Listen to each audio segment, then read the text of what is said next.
Hello everyone, my name is Ratnesh और आप सभी का स्वागत है आपके फेवरेट यूट्यूब चैनल में एक बार फिर से, जहां पर मैं आपके सामने लेकर आया हूं आपका favourite vocabulary show, that is the Hindu vocabulary session.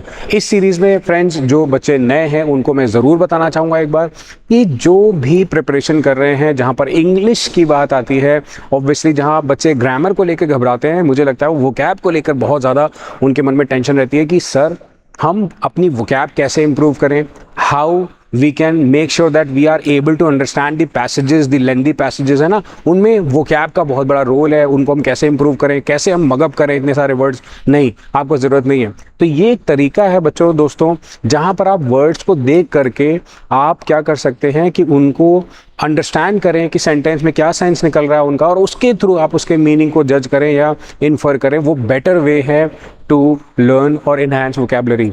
जैसे कि today we have got a passage article that says oversights and inconsistencies. Now, इसका पहले मतलब समझते हैं। देखो, अगर हम बात कर रहे हैं सेंटेंस में oversights and inconsistencies की, तो I would definitely say, जैसे कि I would definitely say कि while it was for only abandoned or orphaned pregnant girls, abandoned होती है जिनको त्याग दिया जाता है, जिनको छोड़ दिया जाता है, और orphaned आपको पता है अनाथ pregnant girls। initially क्या है, the scheme now has now been expanded to include all pregnant girl victims under the mentioned sections of POSCO Act। POSCO जो POCSO एक्ट है, आपका पॉक्सो एक्ट है, उसके तहत ये चीज़ इंक्लूड करने की बात की गई। क्या रहा है, देयर इन लाइज द रब। वहीं पर एक बड़ी इंपॉर्टेंट जो पॉइंट है, लाइज द रब, इंपॉर्टेंट है क्या, बिसाइड सम कॉस्मेटिक इंक्लूजन्स के अलावा, अतिरिक्त, the scheme has after two reflect, मतलब दोबारा से उसको चेक करके सही नहीं किया गया है। क्या रिफ्लेक्ट करने के लिए, टू न्यू इंक्लूसिवनेस। इंक्लूसिवनेस का मतलब होता है बच्चों नई चीज़ों को जोड़ना, जैसे इंक्लूजन होता है ना, किसी चीज़ को ऐड करना, जोड़ना, शामिल करना। Many of commensurate changes warranted have been left out. अब आपको बता दूं, ये शब्द जो है वो फीलिंग से जुड़ा हुआ शब्द है, किसी चीज़ के एक्सप्रेशन से जुड़ा हुआ शब्द है। आपके लिए बहुत इंटरेस्टिंग वर्ड है, जो कि सोरो यानी कि दुख, सैड फीलिंग को शो करता है। याद रहेगा आपको, तो काफी अच्छा वर्ड है ये आपके लिए यहाँ पर, और इसका सेंस आगे कहता है, but this is in no way obscures that the fact that there are cases of pregnancy because of sexual violence and exploitation.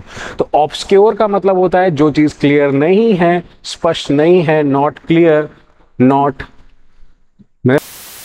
स्पष्ट कहते हैं ना हिंदी में, तो स्पष्ट नहीं है या नॉट क्लियर आप कह सकते हैं, pregnancy because of sexual violence and exploitation. आगे कह रहा है, while ostensibly seeking to serve. Now this word ostensibly बच्चों मीन्स अपेरेंटली। अपेरेंट जैसे कोई चीज होती है, अपेरेंटली कहते हैं आप, अपेरेंटली या कोई चीज अपेरेंट, जो चीज दिख रही है सामने से, समक्ष को कहते हैं ना, प्रत्यक्ष को उदाहरण क्या, जो सामने है उसके लिए फिर आप क्या एग्जाम्पल दोगे, क्या चीज रिलेट करके बताओगे, ये तो पता चल रहा है। Seeking to serve every minor pregnant girl child victim, the only definite categories are now those who continue by choice और default with their pregnancies and those who were not permitted by the court to undergo a medical termination of pregnancy. ठीक है, simple. जिनको definite categories are now those who continue by choice, या तो choice के द्वारा या फिर by default, उनको क्या कर दिया, with their pregnancies permitted to go to court undergo, मतलब वो प्रेगनेंसी को टर्मिनेट ना कर सके, उनको कोर्ट नहीं जाने दिया जा रहा था। ये यहाँ पर चीज को शो किया गया है। Further it mention that it in the case of an MTP the district magistrate on advice of district chief medical officer shall order for an MTP to a government facility. जो ये MTP है ना, याद रखना, ये medical termination of pregnancy से related है, और उनको परमिशन नहीं मिल रही थी कोर्ट से, इसलिए यहाँ पर उन्होंने लिखा है कि क्या आगे ऐड करा, the district magistrate on advice of the district chief medical officer, किसकी एडवाइस पे, सीएमओ की एडवाइस पे, shall order for an MTP to government, सरकार को ऑर्डर करे फैसिलिटी और रजिस्टर्ड मेडिकल प्रैक्टिशनर, जो कि उनका एमटीपी करे, मतलब टर्मिनेशन के लिए। When every minute matters the situation, this is this delaying stipulation, जो डिले करना है, ये मतलब टाल मटोली कर रहे हो ऐसे काम में, एमटीपी बड़ा एक चीज़ है, बड़ा मैटर है, सीरियस मैटर है, इज रिडंडेंट। रिडंडेंट वर्ड का अननेसेसरी भी कहते हैं इसको बच्चों, है ना, आप याद रखो। और सुपरफ्लुअस वर्ड का मतलब भी होता है समथिंग विच इज रिपीटेड, मतलब जो चीज जिसके साथ कॉम्बिनेशन में गलत है, सुपरफ्लुअस है, सेंस नहीं बनता जिसका, उसको बोलते हैं। And is not consonance with the MTP act, वो उसके साथ संबंधित नहीं है, स्टेबल नहीं है या जुड़ा नहीं है। इस तरीके से बन गया हमारे पास रीड आफ्टर, मतलब दोबारा से चेक करके आप इनके मीनिंग्स अपने आप पॉज करके वीडियो के एंड में कमेंट में भी लिख सकते हो।